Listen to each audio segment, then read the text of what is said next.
जय सकट चौथ माता की, जय गणपति गणेश की।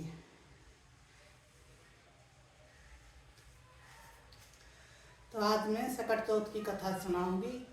सकट चौथ है, आज व्रत है, मैं भी व्रती हूँ। तो आज कथा सुनाती हूँ। एक बार किसी गांव में एक बुढ़िया और एक उसका बेटा रहते थे।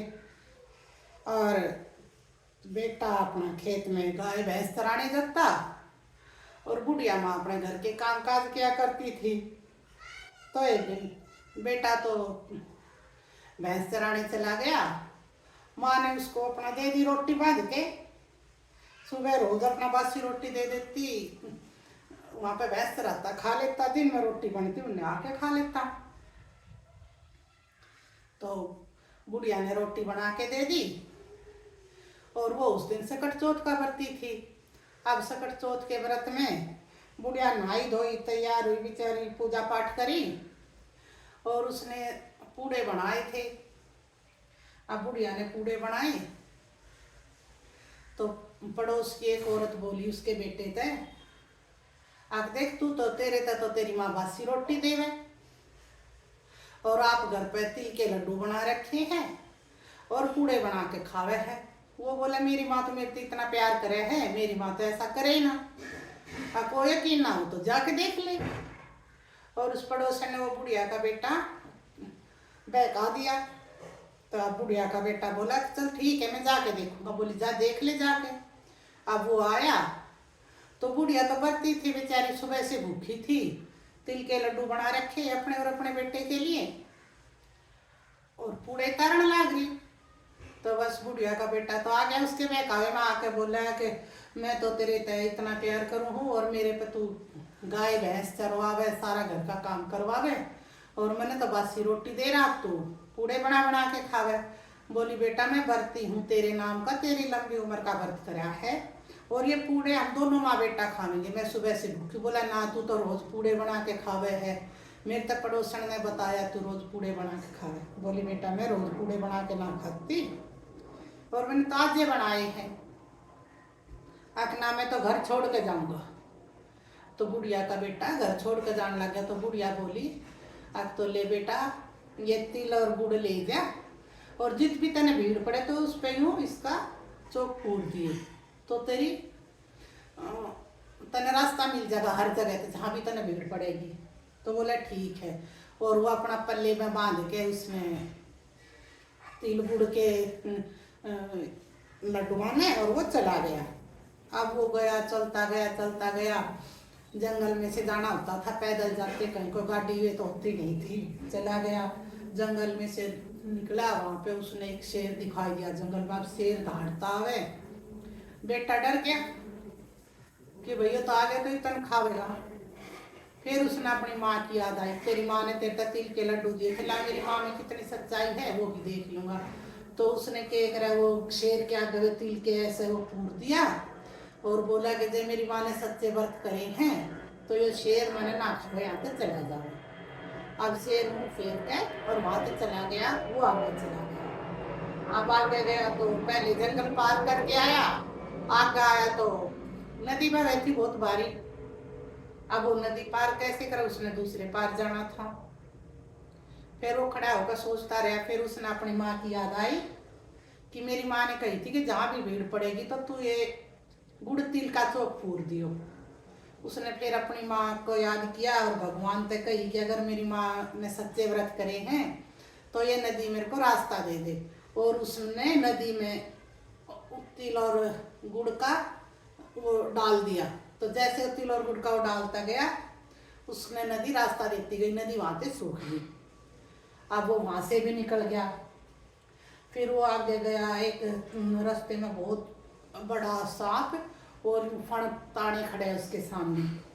फिर उसने सोची कि ले दो जगह से तो बच के आ गया, अब सांप तो तेरे को खाएगा, सांप तो नहीं छोड़े। फिर उसने अपनी माँ की बात याद करी और उसने अपनी माँ के तिल और गुड़ फिर उस सांप के आगे ऐसे पूर दिए और सांप वहां से चला गया। अब वो चला गया, वो अब दूसरी नदी के पार एक दूसरे गांव में जाके रहने लगा, जाके काम मांगने लगा। अब रहता भूखा कहाँ रहेगा, बगैर काम करे तो उसको कोई खाना भी नहीं मिलेगा। अब गया तो चला गया, एक बुढ़िया के घर पर चला गया। तो बुढ़िया बोली कि बेटा आ जा। बोला कि माई मैंने काम पे रख ले, मैं तेरा काम कर दिया करूँगा और वैसे मैंने 2 टाइम की रोटी चाहिए। तो बुढ़िया बोली ठीक है बेटा आ जा, रह ले 2 टाइम की रोटी खा लिए कर, और मेरा कुमार का काम है भाई, मेरा काम कर दिया कर, बर्तन वर्तन बना कर और आ जा। तो ठीक है भाई। वो चले गए, वो बुढ़िया के काम करता और रोटी खाता।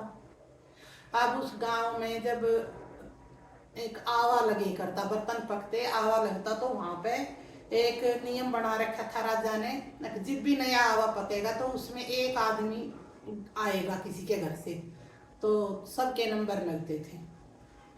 तो ठीक है भाई, घर से आदमी जाता, उसको उस आवे में पकाते, उनका आवा पक जाता। अब बुढ़िया के एक ही बेटा था, बुढ़िया के बेटे का भी नंबर आया उस दिन।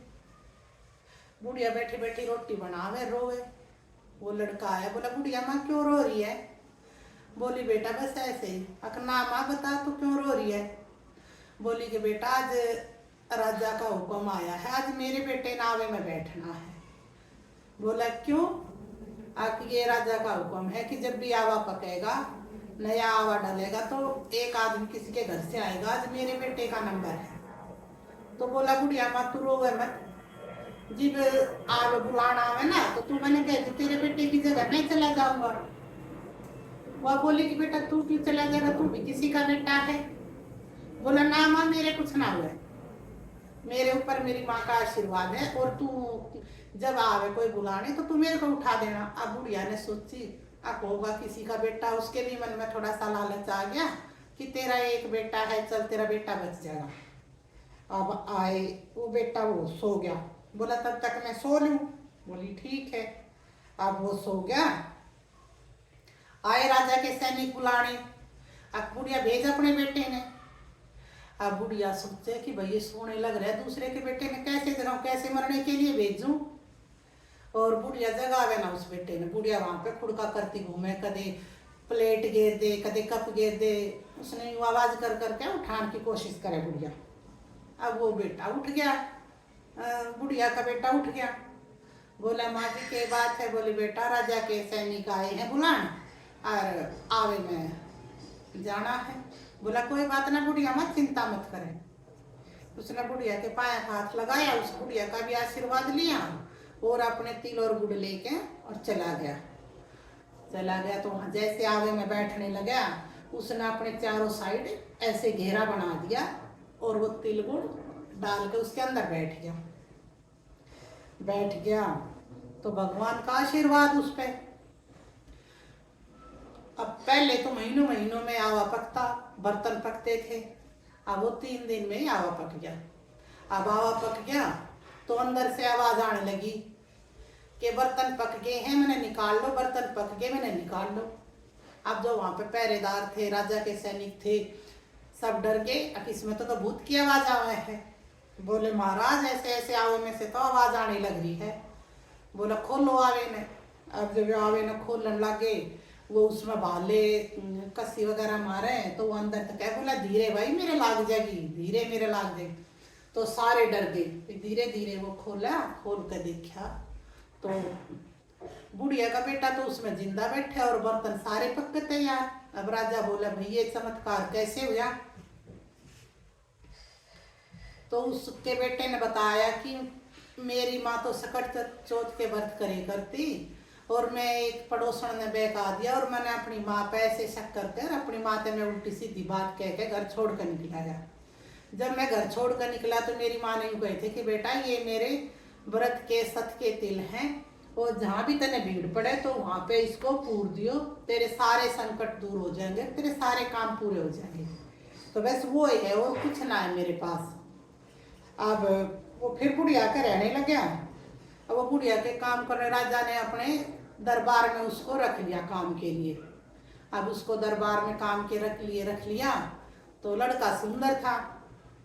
अब राजा की लड़की उसको रोज देखती, राजा की लड़की को पसंद आ गया। अब वो कहने लगी कि पिताजी मैं तो इसी लड़के से शादी करूंगी। वो बोले बेटी इसके पास कुछ नहीं, किसके पास कुछ नहीं, हमारे पास सब कुछ है, और मैंने तो शादी करनी है तो इसी तक करनी है। अब राजा ने उसकी शादी उसके साथ कर दी, गुड़िया के बेटे के साथ अपनी बेटी की शादी, और राजा ने खूब सारा अपना धन देकर अलग महल दे दिया, और दोनों उस महल में रहने लगे। फिर एक दिन उसने अपनी पत्नी लड़के ने सारी कहानी बताई अपने घर की, तो वो कहने लगी कि हम तो अपने ससुराल चलेंगे, हम तो नहीं रहे यहाँ पे, भाई हमारी मेरी सास वहाँ पे अकेली दुखी हो रही है और हम वहाँ पे चलेंगे। उसने कहा कि पिताजी मैं अपने ससुराल जाना चाहती हूँ, तो पिताजी ने कह दिया कि चली जा बेटे। अब वो वहाँ से जाने लगे,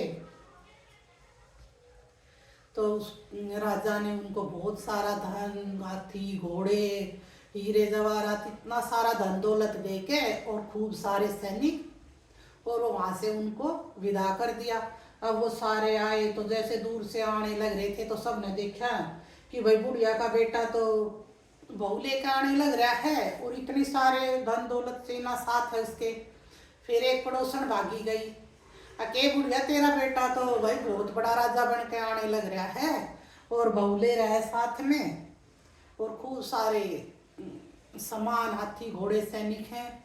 अब बुढ़िया सारा दिन बेचारी रोती रहती कि वे एक बेटा था वो भी छोड़ कर चला गया, बुढ़िया अंधी होगी रो रो के।